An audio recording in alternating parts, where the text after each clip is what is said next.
오늘 여러분과 함께 나누고자 하는 은혜의 말씀의 본문은 누가복음 15장 19절로부터 24절 말씀이 되겠습니다. 제가 여러분 대신해서 말씀을 봉독에 올려드립니다. 누가복음 15장 19절로부터 24절입니다. 지금부터는 아버지의 아들이라 일컬음을 감당하지 못하겠나이다. 나를 품꾼의 하나로 보소서 하리라 하고 이에 일어나서 아버지께로 돌아가니라. 아직도 거리가 먼데 아버지가 그를 보고 천히 여겨 달려가 목을 안고 입을 맞추니 아들이 이르되 아버지 내가 하늘과 아버지께 죄를 지어사오니 지금부터는 아버지의 아들이라 일컬음을 감당하지 못하겠나이다 하나. 22절입니다. 아버지는 종들에게 이르되 제일 좋은 옷을 내어다가 입히고 손에 가락지를 끼우고 발에 신을 신기라. 그리고 살찐 송아지를 끌어다가 잡으라. 우리가 먹고 즐기자. 내 아들은 죽었다가 다시 살아났으며 내가 잃었다가 다시 얻노라 하니 그들이 즐거워하더라. 오늘 여러분과 함께 말씀에 나누고자 하는 제목은 새로 쓰는 탕자의 비유입니다. 부제목으로서는 하나님의 기쁨으로 기뻐하라, 하나님의 즐거움으로 즐거워하라 하는 부제목입니다. 영성 시리즈에서는 60회 시간이 되겠습니다. 오늘 본문의 말씀은 누가복음 이 15장에 세 가지 비유가 나옵니다. 즉 이런 양의 비유가 나오고요. 이런 드라크마의 비유입니다. 드라큘라가 아닙니다. 드라크마. 그리고 저 유명한 탕자의 비유가 나오고 있습니다. 그런데 이 비유들의 공통적인 특색이라면은 모두들 다 이런 것을 찾는다는 이야기입니다. 양도 잃었고 드라크마도 잃었고 그리고 아들도 잃었다는 말씀입니다. 그런데 6절과 7절에 9절에 보면은 나와 함께 즐기자라는 말이 나옵니다. 또 누가복음 15장 23절에 보면은 우리가 먹고 즐기자. 자, 지금 즐기자란 말이 자꾸 나와요. 그러니까 이런 양을 찾은 목동도 즐기자. 이런 드라크마라는 것은 팔레스타인의 은전입니다. 화폐죠. 동전 같은 것인데 미국 돈을 따지자면 한 15센트 내지 17센트에 불과한 그런 빈약한 돈입니다. 화폐 단위가 드라크마.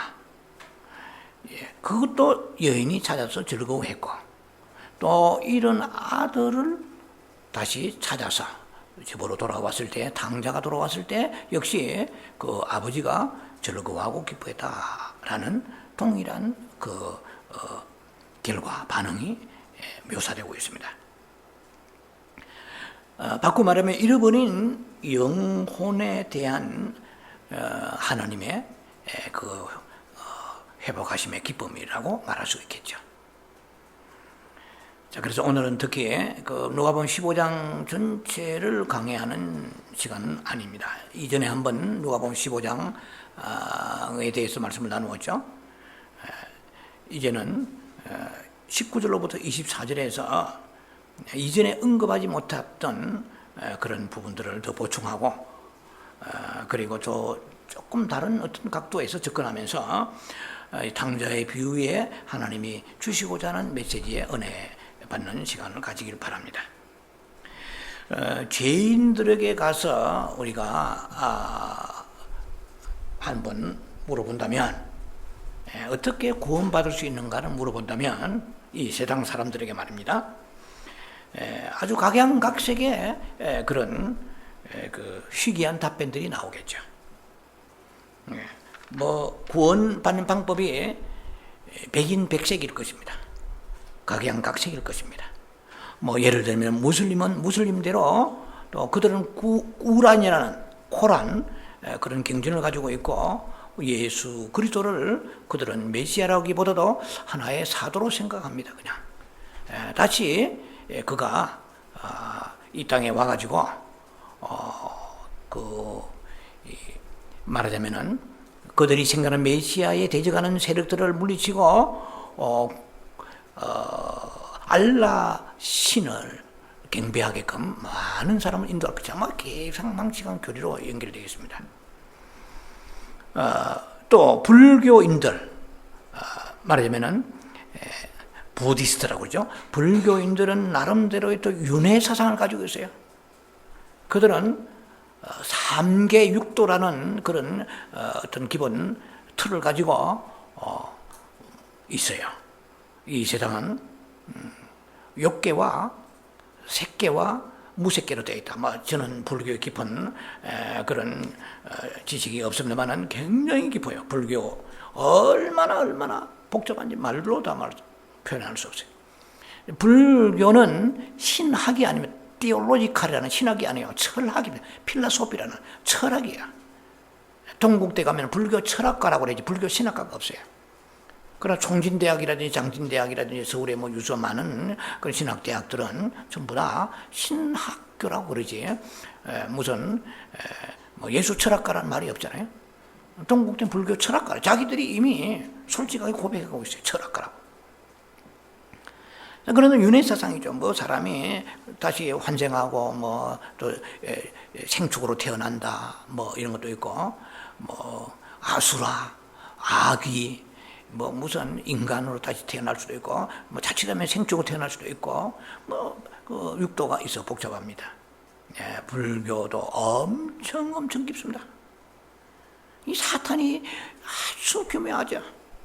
심오하고 그 도대체 불교 그 깊은 교리를 글쎄요 평생 연구해도 잘 모르는 것들을 만들어 놓고 사람을 미혹시키고 있잖아요.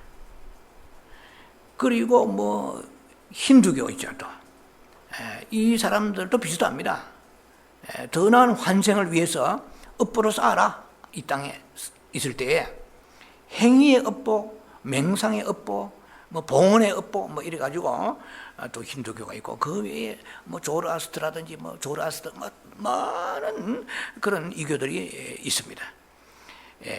100명에게 물어본다면 100사람의 구원 방법이 다 가지각색일 것입니다. 그들이 가지고 있는 그 종교에 대한 어떤 경전대로 그 사상에 따라서 철학에 따라서 그들의 바람에 따라서 구원받는 방법이 각양각색이라는 것입니다. 그런데 그들이 확신을 가지고 있어요. 죽으면 죽으리라는 확신을 가지고 있다는 게 문제라는 거예요. 그게 무슨 체험이 있어요. 나름대로 악령들이 주는 체험이 있기 때문에 빠져나오지 못합니다. 교리의 올가미에 들어가면 나올 길이 없죠. 어쩌다 거기에 들어가서 평생 나오지 못한 사람, 착하고 선한 사람 많잖아요.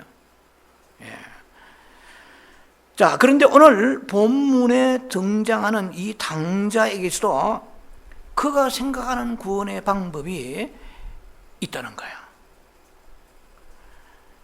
자, 아버지를 만나면은 아버지는 분명코 나에게 내가 아버지의 분깃을 가지고 도망쳤기 때문에 다 탕진하고 닦아 써버리고 빈손으로 돌아왔잖아요. 그러니까 이 사람은 면목이 없죠. 근데 아버지를 이제 줄여 죽게 되었어요. 지엄열배도 먹지 못하고 비참하게 되었잖아요. 흉년이 들어서. 이거 다 알고 있는 사실입니다. 그런데 이제 아버지를 맞을 이 사람의 그 준비하는 과정을 한번 우리가 점검해 보면 이 돌아온 탕자의 생각은 나름대로의 잔머리를 돌리는 거예요. 이제 왜냐면은 아버지의 재산을 다 가져갔기 때문에 이제는 그래도 빈대도 낯짝이 있다고 내가 아버지한테 뭘 다시 재산을 달라고 하겠나. 그리고 떳떳하게 아들이라고 말할 수 있겠나. 그러니까 사전에 리허설을 준비하는 거예요. 내가 아버지 만나면 이런 말을 하리라. 보통 우리가 사람 만나기 전에 어느 정도 준비하는 것과 같은 그런 모습입니다. 그래서 아버지는 분명히 나를 책망하시고 닥달하실 텐데 나는 아버지한테 이렇게 말해야 되겠다 하고 이제 구상하는 것입니다. 아버지, 내가 아버지의 그 모든 재산을 다 소비해 버리지 않았습니까? 그러므로 이제는 아버지의 재산 내가 한 푼도 손을 벌리지 않겠습니다. 손대지 않겠습니다. 그 대신에 한 가지 조건이 있습니다. 아버지에게는 그래도 아직까지 부자이시고 재산이 많은데 또 많은 종들을 부리지 않습니까? 이제 내가 아들의 위치에 설 수는 없고 이제 그 중에 종도 되기도 힘드니까 내가 그 품꾼의 하나, 쉽게 말하면 이 품꾼은 날품팔이를 말합니다. 아들이 있고 주인이 있고 아들이 있고 종이 있고 그리고 품팔이가 있어요. 종은 노예죠. 그러니까 이 품팔이는 종보다 못한 거예요. 종은 그 집에 기숙할 수 있는 그래도 보장이 되어 있어요. 먹고 잠자고. 이 날품팔이는 내일 해고하면 못 나오는 거예요.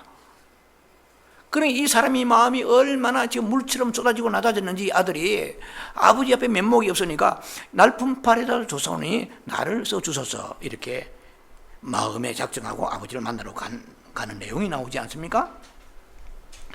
자, 이 당자의 관념에서 보면은 구원은 아들이 되는 게 아니고 하나의 품꾼이나 고용인이 되는 겁니다. 구원받아야 할 방법에 대해서 죄인들의 생각은 어떠냐 하면은 내가 한 만큼 받는다는 거예요.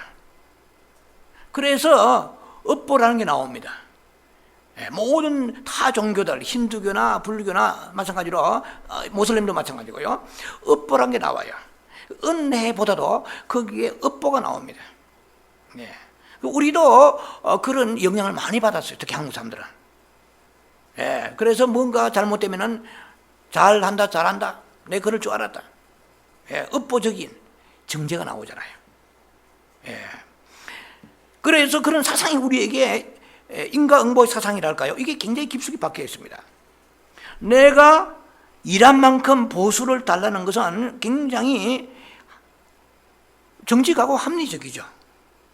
그러나 구원의 관점에 들어가 볼 때는 전혀 다른 것입니다.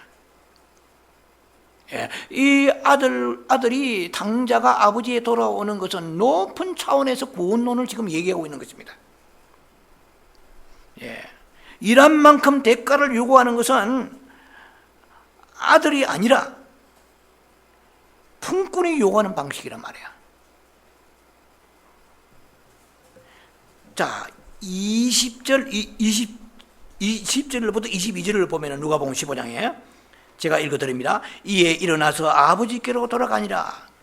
아직도 상거가 먼데, 거리가 먼데 이 말입니다. 아버지가 저를 보고 처근히 여겨 달려가 목을 안고 입을 맞추니 아들이 가로되 아버지여 내가 하늘과 아버지께 죄를 얻었사오니 지금부터는 아버지의 아들이라 일컬음을 감당치 못하겠나이다.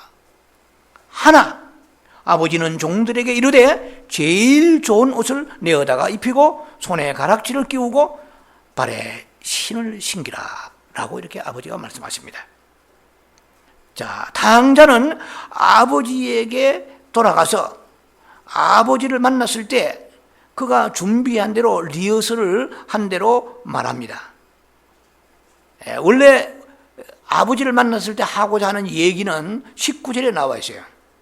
누가복음 15장 19절에 아버지의 아들이라 일컬음을 감당치 못하겠나이다. 그리고 나서 한 말, 마지막 이 말을 하려고 준비하고 있어요. 단단히. 그게 굉장히 핵심된 내용 중에 하나입니다. 그 다음 대사가 뭔지 아시죠? 나를 품꾼의 하나로 써주소서. 이렇게 말하려고 리허설을 하고 지금 아버지한테 그 말을 던지려고 내뱉으려고 준비하고 있는데 그 앞에 문장이 끝나자마자 아버지가 그 말을 중단시켜버려요. 그 말을 가로질러버려요. 그냥 더 이상 말할 기회를 주지 않아버려요. 말을 끊어버린 것입니다. 무슨 뜻이냐? 그래, 네가 무슨 말을 하려는지 알았다는 거야. 아버지가 네 아들이라 일컬음 받지 못하겠나이다 하고 1절만 해라. 2절에 나올 걸 안다는 거야. 품꾼의 하나를 써달라는 거지. 그러니까 그 말을 못하게 잘라버립니다. 그냥 흔히 말해 질러버렸다 그랬죠. 그리고 종들을 보고, 야, 너희들 뭐 하고 있어? 어디다 정신 팔고 있어? 내가 시킨 대로 빨리빨리 안 가져와? 정신을 막 딴 데 두고 있는 종들에게 호통을 칩니다. 빨리 옷을 가져와야지. 최고 옷, A급 옷이잖아. 척 A급이야. 그리고 가락지 말이야. 신발도 새 신발이지. 그러니까 막 종들이 놀라서 빨리 가져오게 되죠. 자, 구원은 내 생각에 입각하는 입각 근거하는 게 아니라는 것입니다. 오직 하나님의 주권과 생각이 다른 것입니다. 만일 당자의 생각대로라면은 다만 그는 품꾼으로 끝나버리고 말 것입니다. 그래, 니도 체면이 있지. 품꾼으로 원하는 대로 써주리라. 이렇게 아버지가 반응이 나왔다면 어떻게 되겠어요? 이게 나오는 아버지는 하나님의 아버지거든요. 예. 그런데 품꾼으로 써줘서 하니까 자기 행실을 보면 우리가 흔히 말해서 이방인들의 그 신앙, 종교를 보면 업보를 따진다고 그러면 이 국물이 없어요. 국물이 없고 말고, 아버지 얼마나 고통을 주고, 얼마나 아버지 상심하게 하고, 재산은 얼마나 손실을 끼치고, 그리고 동네방네 소문, 나쁜 소문 나고, 이거 뭐 말로 다 할 수 없는 그런 손실을 당했기 때문에 아버지가 싸다 싸! 품꾼도 일주일도 가기 힘들 거야. 이 정도로 해야 돼. 그런데 아버지는 그 품꾼을 써서 그 말을 잘라버렸단 말이에요. 그 말은 안 들어요. 이게 놀라우신 하나님의 그 마음 가운데 있는 메시지입니다. 너는 품꾼을 원해? 그럼 원한 대로 해주랴? 끝나는 거예요. 여러분이 날마다 죄 지었는데 아버지 오늘 마땅히 지옥 가야 되겠습니다. 그럼 지옥 보내랴? 그럼 지옥 가요. 그런데 이게 굉장히 이게 깊은 하나님의 메시지가 이 속에 있다는 것입니다. 자, 그래서 구원이라는 것은 우리의 어떤 생각 속에 있는 것을 가지고 되는 게 아니에요. 우리의 머릿속에는 업보와 율법이 가득합니다. 기껏 생각하는 것은 전부 내가 만들어낸 결과물이에요. 아, 내가 이러면 이렇게 되겠다는 정도죠. 구원이란 게 하나님께서 우리의 생각을 리퍼럴, 참고, 그게 참고하시는 게 아니에요. 그래, 네 생각이 그래? 그러면은 주님이 뭐 이렇게 메모지를 가지고 그래? 그래서 네가 품꾼 원해? 오케이. 너 확실히 기억에 품꾼이라고 그랬다? 이렇게 적어가지고 주님이 오실 때 네가 옛날 품꾼 쓴다고 그랬지? 그러니까 너는 들러리도 안 돼. 이렇게 하시겠냐는 것입니다. 우리의 그 생각을 참고하시는 게 아니고 오직 하나님의 주권대로 뜻대로 하는 것입니다. 아버지의 마음에 달리는 것이에요. 그래서 이 구절에서 그걸 보여줍니다. 아들은 품꾼이라도 좋다고 하는데 아버지는 그 말을 잘라버리고 그 대신에 풍악을 울리라 하는 거예요. 무엇들 하는고? 그래야 뭐 신발을 가져오고 가라치를 가져오고 뭐 최고 좋은 A급 옷을 가져와가지고 그냥 한순간 사람이 외양이 달라져 버리죠. 자, 만일에 구원이 우리의 뜻대로 생각대로라면은 우리는 영원히 아버지의 품꾼으로 끝나고 말 것입니다. 우리는 주님을 생각할 때마다 자신을 죄인이라고 생각합니다. 그 마땅합니다. 나만 죄를 짓기 때문에. 그러나 하나님은 우리를 죄인이면서도 그러나 아들이라고 부르십니다. 생각하십니다. 우리는 자신을 마땅히 멸망할 사람이라고 생각합니다. 그러나 하나님은 우리를 잔치의 상석에다가 끄집어다가 앉힙니다. 이 아들이 송아지 삶아서 잔치에 거기에 배설할 만한 그러한 인물이 됩니까? 잔치는 그냥 잔치상 저 뒤에서 상 밑에서 뭐 부스러기나 주워 먹든지 아니면은 문 밖에 있든지 이렇게 해야 되잖아요. 그런데 뭘 잘했다고? 뭐 잘났다고? 무슨 공로가 있다고? 잔치에 상석에 앉힙니까? 여러분, 언젠가 제가 잠깐 스치고 얘기를 한 적이 있습니다만은 사무엘하 9장 7절에 보면은 다윗과 그 요나단의 아들 머비보셋에 대한 그 대화가 잠깐 나옵니다. 다윗이 이 절뚝발이 머비보셋에게, 즉 요나단의 아들입니다. 사울 왕의 손자입니다. 사울 왕의 손자며 요나단의 아들 그 머비보셋에게 피난 가다가 다리를 다쳐서 절뚝발이가 되었습니다. 평생. 그런데 다윗이 말합니다. 내 아버지 요나단으로 말미암아 내게 은총을 베풀리라. 너는 항상 내 상에서 떡을 먹을지니라. 사무엘하 9장의 8절에 뭐라고 이 머비보셋이 대답합니까? 어찌하여 죽은 개 같은 나를 돌아보시나이까? 사실은 우리가 죽은 개 같은 존재입니다. 여러분, 저도 그렇고 여러분도 그렇습니다. 우리 대한민국 예수 믿는 사람, 조상들 우상 섬기지 않는 사람 아무도 없어요. 얼마나 철저하게 우상 섬기는지 모릅니다. 그리고 우리들이 예수 믿기 전에 살았던 지난날 삶을 돌아보면은 죽은 개 같은 나를 어찌 돌아보시나이까? 참 신기하잖아요. 저 자신도 그래요. 불도의 집안입니다. 얼마나 저를 위해서 저희가 소유하던 산에 저희 돌아가신 할아버지가 공을 들인지 몰라요.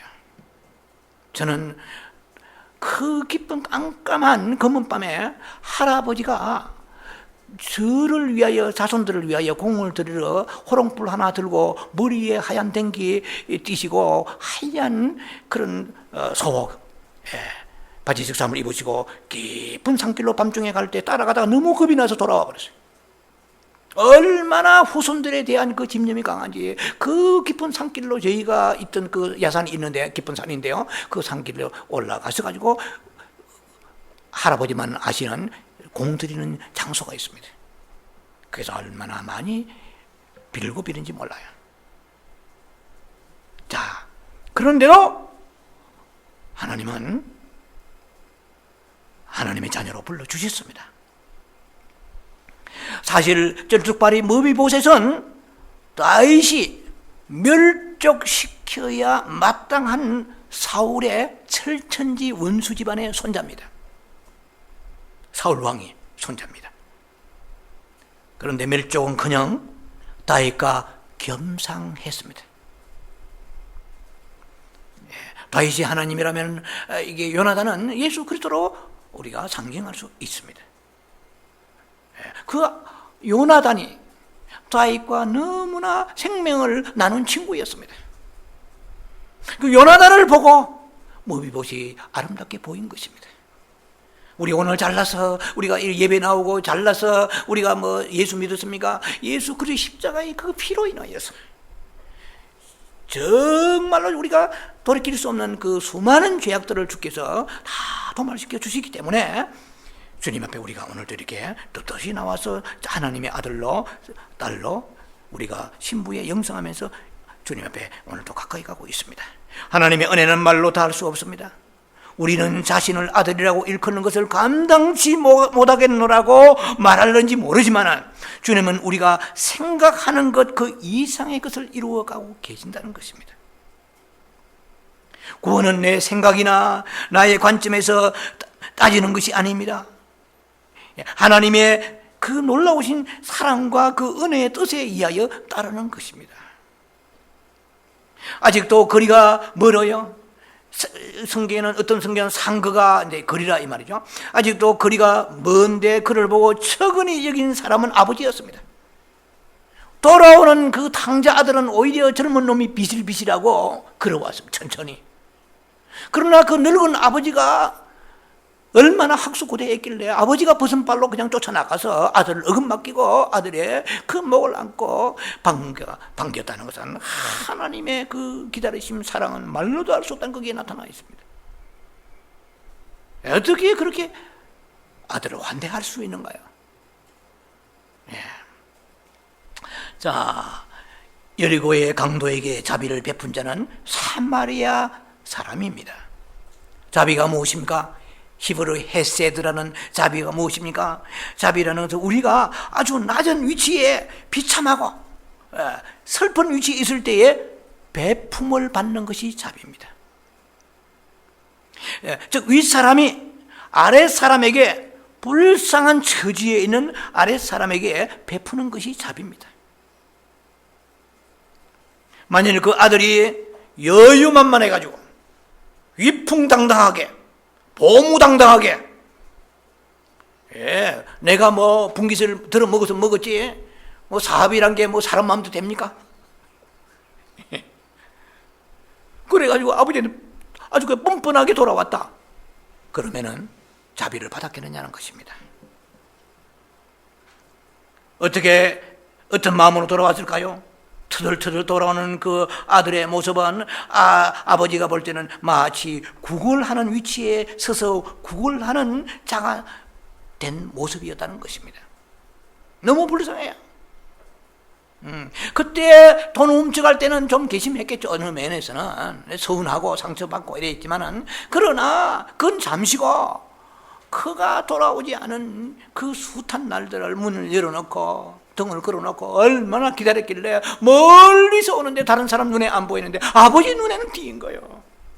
그러니까 아버지가 그냥 아들은 아버지를, 젊은 놈이 아무래도 시력이 좋지 않겠어요? 아들은 아버지를 잘 보지 못했는데 아버지는 아들을 먼저 본 거예요.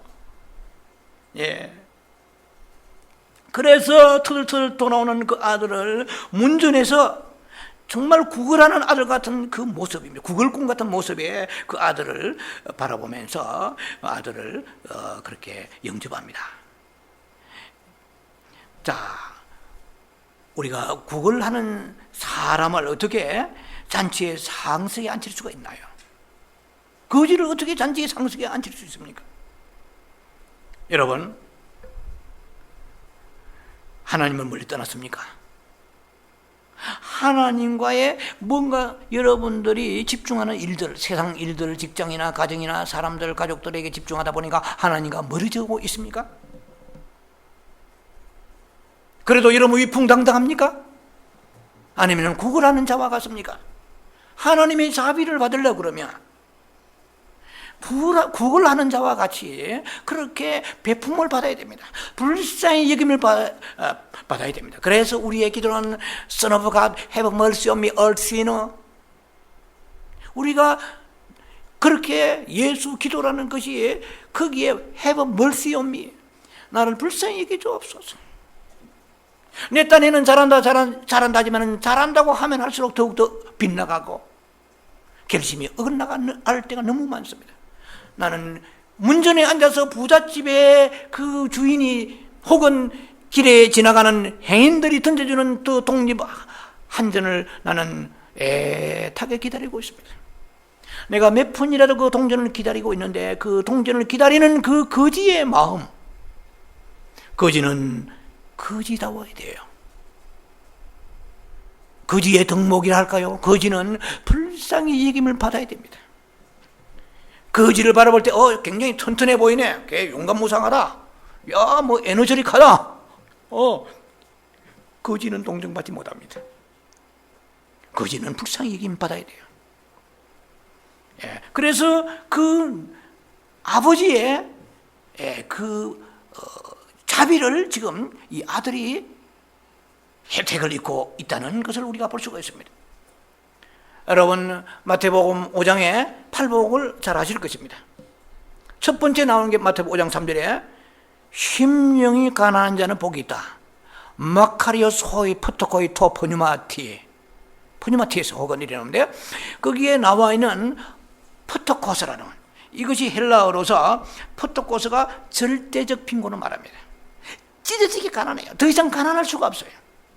처절하게 가난한 것입니다. 주님 앞에 나와서 그 거지와 같은 마음을 가지고 아버지 은혜 없이는 살 수가 없습니다. 시편 51편 12절에 주의 성신을 내게 떠나지 마소서, 나를 떠나지 마소서, 너무너무 그 성신을 기다리는 다윗의 고백을 우리가 생각할 수가 있습니다. 자, 그래서 정말 무릎을 꿇지 않으면 안 되는 그런 빈궁입니다. 주님이 우리를 불쌍히 여기셔서 주님의 긍휼을 입는 그런 자가 되어야 될 것입니다. 우리가 구걸하는 상황에 있다면 자비의 하나님의 마음을 움직일 수 있습니다. 그리고 한 가지를 더 우리 보자는 것입니다. 아들은 자신이 아들됨을 감당치 못하겠고 다만 날품빨이 하나가 됐으면 하고 생각했습니다. 그러나 아버지는 종들에게 지시합니다. 아들에게 제일 좋은 옷과 가락지와 신발을 신기라고 명령합니다. 이것을 보면은 구원은 하나님의 풍족함을 나타내는 것이지 우리의 빈곤함을 드러내는 게 아니라는 것입니다. 여러분, 정말 저는 부자가 되어보지 않아서 모르겠습니다만 정말 돈을 참 감당하기 힘들 정도로 많은 돈을 가지고 있는 그런 부자는 자기 아들이 오늘 돈을 얼마 썼는가에 관심이 없습니다. 우리는 가난한 사람들은 지출에 관심이 많잖아요.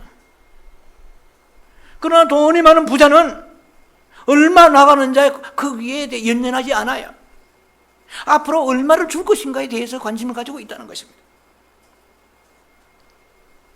우리는 생각합니다. 하나님 앞에 우리는 그런 기본적인 우리가 겸허함과 청빈이 물론 있어야 되겠지만, 그러나 근본적으로 하나님은 그 정말 능력을 하나님의 능력을 제한해서는 안 됩니다. 우리 하나님은 100달러밖에 없을 텐데 내가 뭐 120달러, 200달러 썼는데 하나님이 안 주시면 어떻게 할까? 우리는 어떤 궁핍의식을 가지고 두려워하고 있습니다. 만약에 내 짭이 떨어지고 아니면은 뭐 더 이상 내 인생에서 뭐가 막히면 어떻게 하는가? 두려움이 있어요, 여러분들은 나에게. 자주 거론합니다. 요한 1서 4장 18절에 사랑 안에는 온전한 사랑에는 두려움이 없고 이랬어요. 사랑은 두려움을 내어 쫓느니라 그랬거든요. 두려움에는 형벌이 있다고 그랬어요. 우리의 인생의 많은 형벌들을 우리가 보이지 않게 죽어서 받는 형벌 말고 이 땅에 또 많은 형벌을 받고 있는지도 모릅니다. 하나님에 대한 사랑, 전적으로 주님이 우리를 사랑하시는 그 놀라우신 그 축복의, 구원의 축복의 사랑을 우리가 신뢰하지 못하고 사랑하지 않기 때문에 그렇습니다. 자, 하나님은 부유하십니다. 하나님의 그 구원은 얼마나 풍족한지를 오늘 이 본문을 통해서 나타내고 계십니다. 하나님께서는 우리가 쓰고 또 쓸 만큼 줄 것이 있다는 것을 보여주십니다. 우리는 자신이 감당할 수 없는 죄에 빠질 때도 있습니다. 더 이상 방법이 없다고 생각합니다. 절망과 낙심하고 나락에 떨어집니다.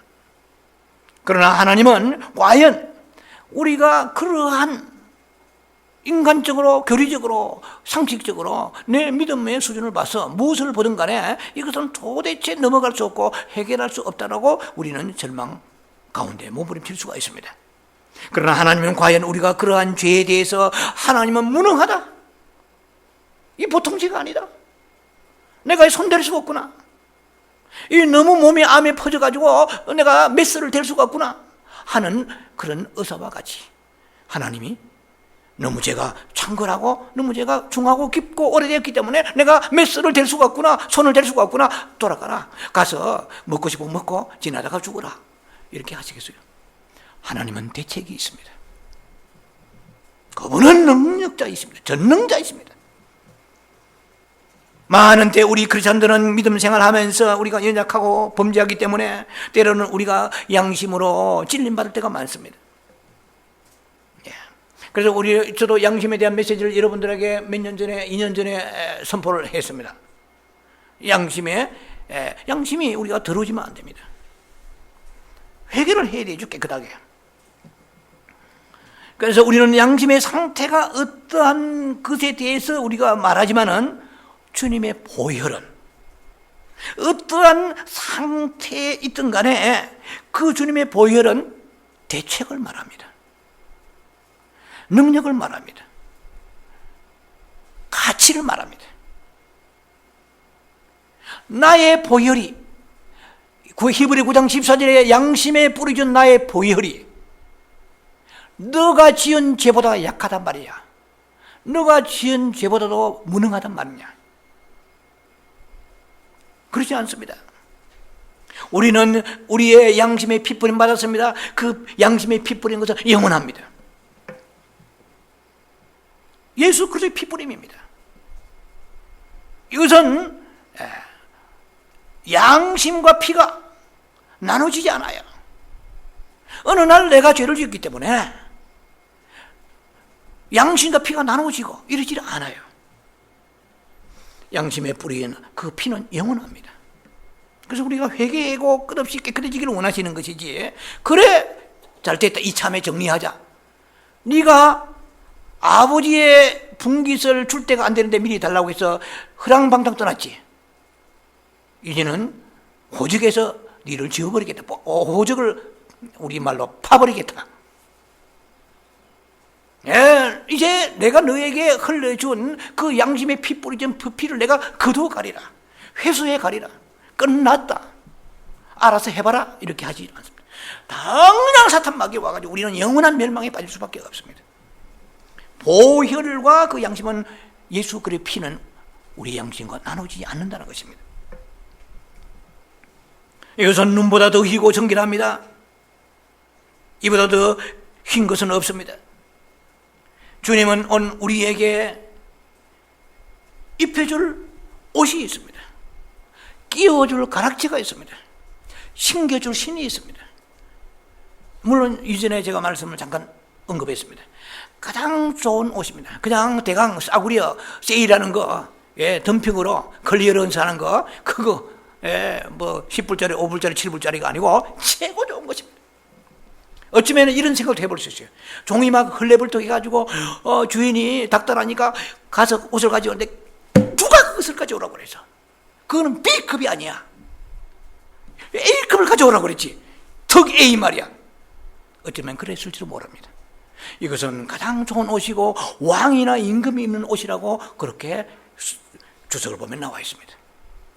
이것은 어느 면에 보면 우리가 입을 수 없는 세마포입니다. 옳은 행실을 가진 자에게 주시는 세마포라고 볼 수가 있습니다. 그러나 주실 반지가 있어요. 이것은 에베 6장에 여러분들이 아시는 바와 같이 전신갑주를 입어야 되는데 그거는 반지가 없어요. 전신갑주에 6가지의 아이템이 나오는데 반지가 없잖아요. 이 반지라는 것은 아들의 위치를 회복하는 것입니다. 아들의 어떤 권세, 아들의 권세, 아들의 그 위치를 회복하는 것인데요. 이것은 고린도 후서 5장 21절이죠. 하나님의 의가 됐다고 그랬어요. 그리고 예수는 우리를 통하여 우리 하나님의 의가 되게 하셔서 우리를 의롭게 해주셨습니다. righteousness라고 그러죠. 그래서 우리는 이 그리스도 예수의 믿음으로 의가 우리에게 이루어졌습니다. 또 하나의 의가 있습니다. 이건 sanctification이라는 성화되는 의가 있어야 돼요.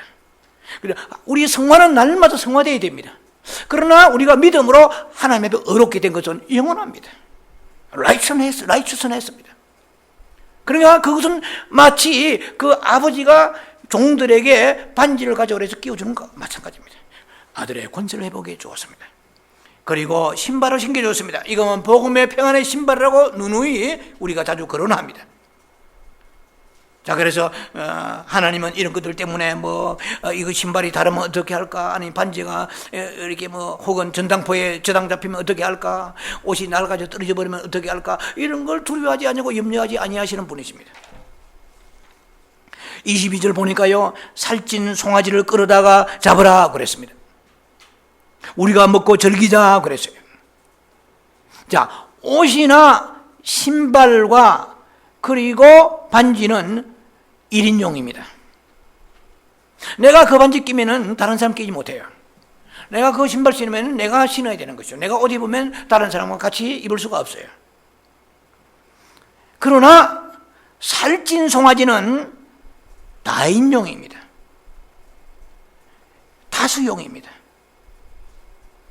자, 우리가 먹고 즐기자는 거예요. 이게 여러분들 말씀을 여러 번 묵상하면서 제가 얻어낸 포커스 중에 하나입니다. 그게 뭐냐면 하나님의 관심과 우리 관심이 지금 틀리다는 거예요.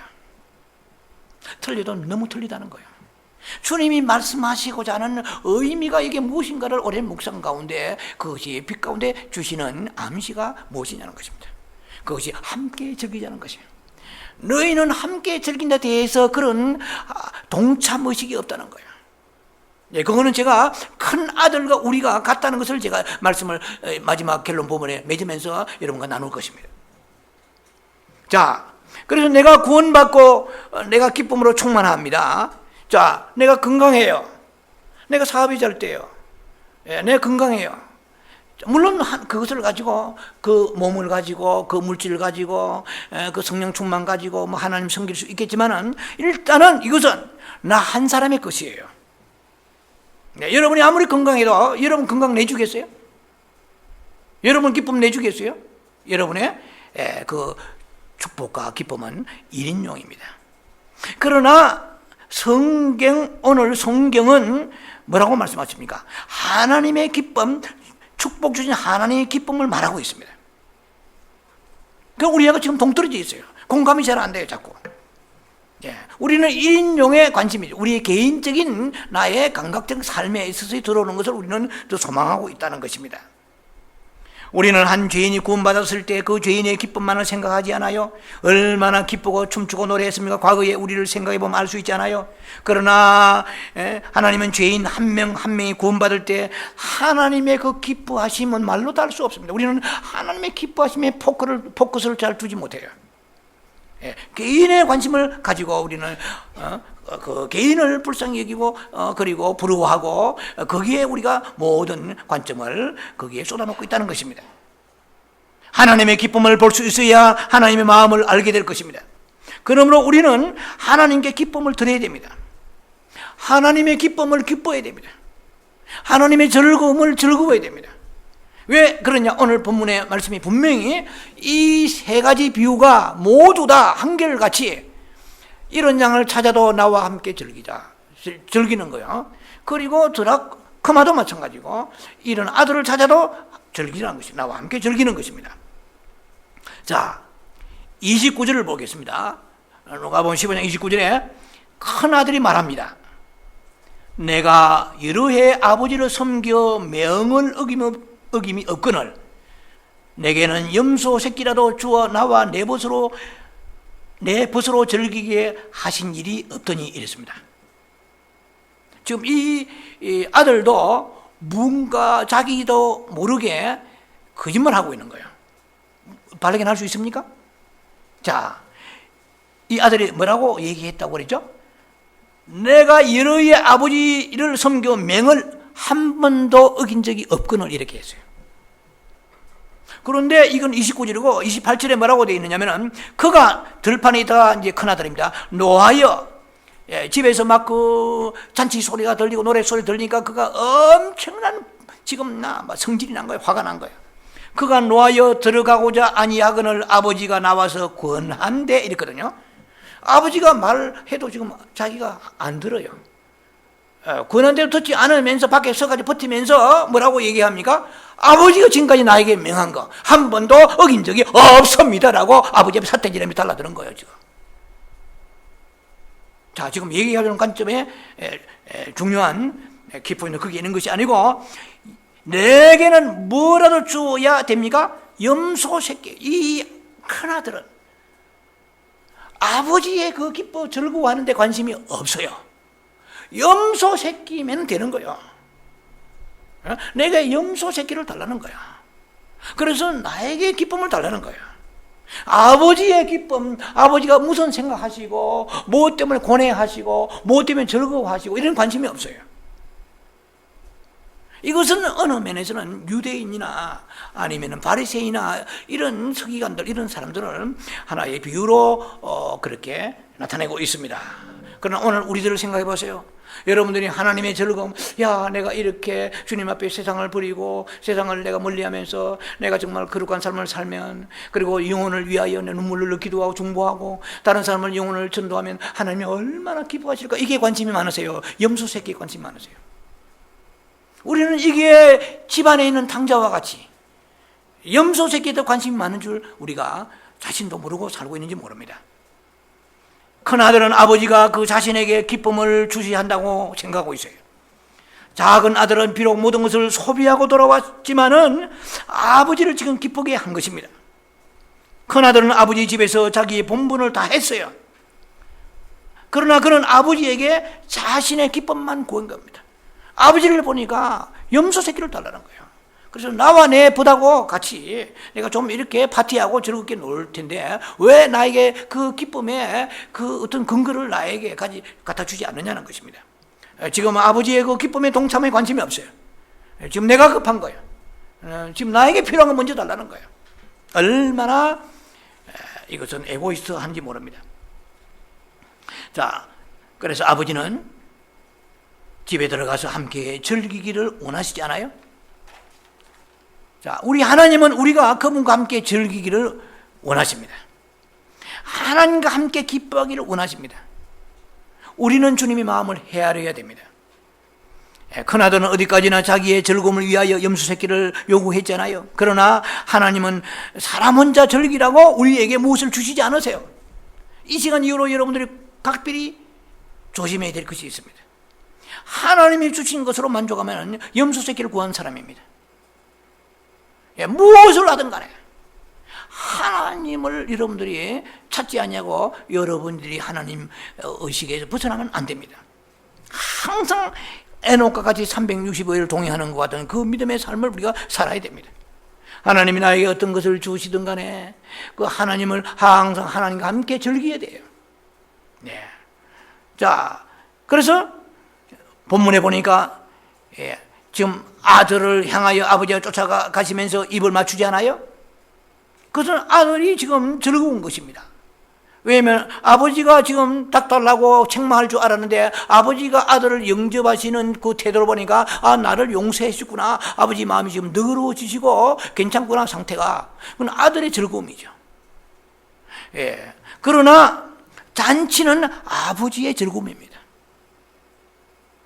아버지는 그 아들을 지금 기뻐 영접하고 잔치를 베푸는데 그 아버지의 그 기쁨은 잔치의 기쁨이거든요.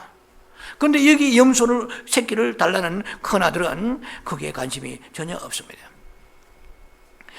우리가 사람이 구원을 받는 것은 하나님을 기쁘시게 한다는 그 사실에 대해서 절감하는 사람들이 그렇게 많지는 않은 것 같아요. 그래서 그 개인의 강렬한 어떤 주님 앞에는 아버지 나는 정말 천국 가야 되고 뭐 구원받아야 됩니다 그런 요구 때문에 하나님이 그들을 구원하시다고 생각하는 경향이 농후하다는 것입니다. 그러나 하나님은 사람을 구원하시길 기뻐하십니다. 사람을 구원한 일에서 하나님을 기쁨을 얻으십니다. 우리는 하나님의 즐거움 안으로 들어가야 됩니다. 그 즐거움을 함께 누림으로써 하나님으로 하여금 기뻐하심을 얻게 해야 됩니다. 하나님으로 인하여 얻은 기쁨만이 참된 경배입니다. 우리는 하나님의 기쁨으로 기뻐해야 됩니다. 하나님의 기쁨이 곧 나의 기쁨이 되어야 됩니다. 하나님의 기쁨에 동참해야 됩니다. 자, 24절 보면 내 아들은 죽었다가 다시 살아왔으며 내가 잃었다가 다시 얻었노라 하니 저희가 즐거워하더라 그랬어요. 하나님은 우리가 마땅히 즐거워해야 한다고 말씀하십니다. 즐거워해야 하는 이유가 죽었다가 다시 살아났기 때문입니다. 그리고 잃었다가 다시 얻었기 때문입니다. 죽었다가 다시 살아난 것은 아들 개인이 얻은 것입니다. 잃었다가 다시 얻은 것은 아버지 측에서 얻은 것입니다. 다시 말씀드릴게요. 그 아들이 좀 죽었다가 다시 살았다고 그랬잖아요. 그럼 그는 누가 얻은 것입니까? 아들이 얻은 거예요. 그러나 잃었다가 다시 찾은 것은 아버지 측에서 얻으신 것이라는 것입니다. 자, 둘째 아들도 본래 아들이었습니다. 그러나 이제 또 아들이 되었습니다. 본래 여러분들이 아시다시피 우리 하나님께서 에덴 동산에서 인간을 맨 처음 창조하셨잖아요. 사람을 창조하실 때 그 아담과 하와로 인하여서 타락함으로 우리는 그 하나님의 그 생명에서 떠나버렸습니다. 죽은 자 같이 되었습니다. 자, 그래서 예수 그리스도를 통하여 우리가 다시 살리심을 받았습니다. 자, 오늘 이 성경에서 말하고자 하는 중심점은 잃었다가 다시 얻은 데 있다는 거야. 누가 보면 15장의 세 가지 비유가 이런 양, 이런 동전, 이런 아들이잖아요. 자, 양을 잃었단 말이에요. 동전을 잃었단 말이죠. 그리고 아들을 잃었어요. 우리의 관심은 그 잃은 양을 묵상합니다. 자, 심산유곡에서 갈 바를 알지 못하고 수많은 위험한 짐승들에 노출되어서 추위에 떨고 배고픔에 헤매고 얼마나 불쌍하냐. 자, 이런 데 우리가 관점을 가지고 보게 되고요. 또 하나는 이게 드라크마가 한두 해 모은 돈이 아니에요. 10수년을 이 가난한 여인이 모아가지고 집안에 이렇게 잘 보관하고 있다가 어느 날 이게 드라크마를 잃어버렸습니다. 이야, 정말 알토란 같은 것이다. 얼마나 아까운가. 그리고 또 아들이 멀리 허랑방탕 객지를 떠났는데 거기서 아침이나 먹었을까, 잠자리는 잘 잤을까, 불쌍한 생각이 들고요. 그 아들을 생각하면 잠이 오지 않겠죠. 자, 그래서 그 아들의 입장을 우리가 거의 포커스를 두고 있는데, 오늘 이 누가복음 15장에서 하나님이 우리에게 주시는 메시지는 그것도 그거지만은, 그러나 잃은 자가 누구냐는 거야. 양을 누가 잃었는 거야? 잃은 자는 목자고, 그리고 그 드라크마를 잃은 사람은 여인이고, 이 아들을 잃은 사람은 아버지라는 거죠. 자, 누가 손실을 받습니까? 아버지라는 거죠. 아들을 말하자면은 그 아들을 위하여 피땀 흘리면서 양육하고 교육비 투자하고 그래서 지금까지 키웠잖아요. 그 아들을 잃어버린 것입니다. 아버지가. 멀리 떠나버렸으니까. 자, 그래서 그 잃은 아들을 다시 이제 맞이함으로 인하여서 그 아버지의 기쁨이 팽배합니다. 충만합니다. 이 때문에 아버지가 내 아들은 내가 잃었다가 다시 얻었노라 이렇게 말합니다. 그들이 그래서 즐거워하는 거예요. 우리가 한번 불순종했다가 다시 되돌이켜 순종할 때 하나님의 마음을 즐겁게 한다는 걸 알아야 됩니다. 우리가 불순종하면 죽은 건 아니에요. 그러나 잃은 겁니다. 우리가 세상을 사랑하고 이 정도는 하나님 사랑이시니까 다 이해하시겠지 하고 하지만은 우리 마음이 하나님과의 관계가 뜨거워지지 않냐고 냉랭해지면은 하나님이 우리를 잃어버리시는 것입니다. 자, 그래서 그 하나하나를 예사롭게 생각해서는 안 되는 것입니다. 이런 것이 하나님과의 관계가 뒤틀리는 것입니다. 상처를 드리는 것입니다. 하나님께 큰 손실을 드리는 것이죠. 우리가 하나님 앞에 나와서 한 번 더 자신을 하나님께 기꺼이 드리고 자신을 내려놓고 순종함으로 인하여 하나님으로 인하여 기쁨을 얻게 해드려야 됩니다. 그것이 우리 하나님의 마음을 기쁘게 해드리는 것이거든요. 우리는 이 큰 아들과 같이 믿는다고 하고 나름대로의 열심히 섬긴다고 하는 거예요. 왜? 큰아들은 한 번도 아버지의 곁을 떠난 적이 없어요. 그 들판에 가서 쇠가 빠져 일하는 거예요. 그런데도 염소 새끼 한 마리 얻지 못했다고 지금 불평할 정도 이렇게 아버지 곁에서 늘 지켰지만, 너무나 이 성경에서 우리를 지금 찔러주는 얘기가 너는 아버지의 기쁨에 동참하지 않는다. 제가 지금까지 목회하면서요, 여러 가지 성령의 기름 부으심과 그 감동적 예배 여러 경우가 있었지만은 지금 제 기억으로서는 세례 받을 때 성령이 굉장히 강하게 오신 것을 제가 기억합니다. 지금 새롭게 세례 받은 사람들이 별로 없어. 새 영혼이 들어왔을 때 하나님의 기뻐하심이 내려오는 것이 성령의 감동입니다. 그래서 우리가 정말 하나님 마음을 알고 그분을 사랑하고 그분의 기쁨에 동참하고 즐거움에 동참하고 하나님 마음을 우리가 정말 시원케 해드리고 기쁘게 해드린다고 그러면은 우리의 삶이 이렇게 살지는 않습니다. 그저 우리가 매일매일 아버지 나에게 필요한 것이 염소새끼 한 마리 안 줍니까? 그거 가지고 내가 찌지고 볶고 해가 요리해 먹고 살겠습니다. 그런데 안 주니까 섭섭하네요. 나는 뭐 특별히 나를 갖다 차별하십니까? 자꾸 이런 데 관점이 있잖아요. 아버지는 그게 아니에요. 이 모든 것이 다 네 거다. 때가 되면 다 네한테 갈 텐데 너는 아버지의 기쁨에 동참해라. 어떻게 그렇게 큰 아들이면서 지금까지 아버지하고 한 번도 떠나지 않냐고 아버지에 충성하면서 살았다고 하는 너가 이렇게 아버지 생각과 너무나 다르냐. 너는 너무 종교적이다. 너무너무 교리적이다. 너무너무 신학적이다. 너무 지식적이다.